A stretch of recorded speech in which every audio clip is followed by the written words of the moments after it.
Асқазан мен шегіңіз мазалай ма? Бауыр мен бүйрегіңіз ауырып жүр ме? Артық салмақтан арылуды ойлап жүрсіз бе? Олай болса, сізге ағзаны тазалау қажет. Бүгінгі видеомда ағзаны тазалау туралы айтпақпын. Келесі видеом бауырды тазалау тақырыбында болады. Видеоны бірінші болып көру үшін каналыма тіркеліп қойыңыз. Ағзаны тазалау денсаулық сақтаудың ең жақсы тәсілі. Тазаланудың қолжетімді әдісінің бірі күрішпен тазалану. Күрішпен тазаланудың құпиясы қандай? Ағзаны тазалау күріштің сіңіріп алу қасиетіне бағытталған. Крахмал мен балауыздан арылған жібітілген күріш ағзадағы керексіз заттарды өз бойына сіңіреді. Тазалануға өңделмеген күрішті пайдаланған абзал. Тұзсыз диета күріштің әсерін арттырады.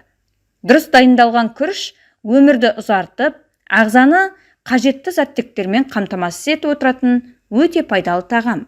Күріш жеп отырған кезде ағзаңыздағы токсиндер сыртқа шығады.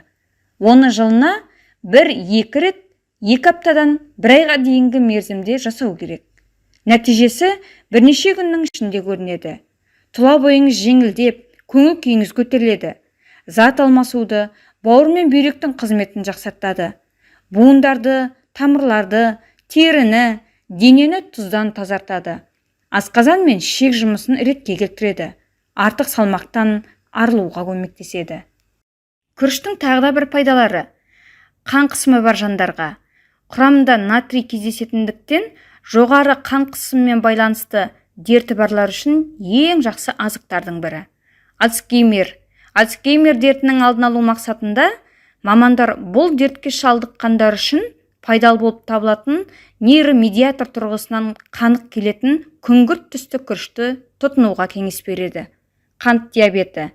Амин қышқылдар қатарына жататын лейцин тұрғысынан қанық келетін күріш қандағы шекерді жүйелендіріп, күш береді және жаралардың жазылуына септігін тигізеді. Ас қорыту жүйесіне.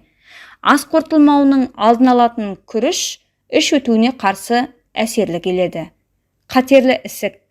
Күңгірт күріш қатерлі ісіктің алдын алуға ықпал ететін, ерітілмейтін талшық тұрғысынан қанық келеді. Дәрумендер мен минералдар қоры.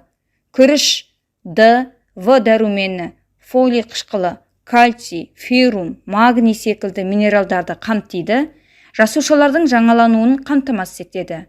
Энергия көзі. Күріште көмірсу мөлшері мол болғандықтан денеге күш қуат беріп, мидың қалыпты жұмыс істеуіне көмекші болады. Енді ағзамызды тазартатын күрішті қалай дайындаймыз? Бірінші, 200 граммдай болатын күрішті кесеге салып, жуып, тазартып аламыз. Және күрішті пісіретін суымызды ысытып, қайнауға жақындаған кезде күрішті саламыз. Ескертетін жағдай, тұз пайдаланбаймыз, суға тұзды салмаймыз. Және бір қайнатқаннан кейін астын басып қоямыз. Әбден күріш піскеннен кейін оттан алып, суытып, тоңазытқышқа қоямыз. Ертесіне таңертең аш қарында піскен күрішіміздің 2 ас қасығын алып, қайнап тұрған ыстық сумен араластырамыз.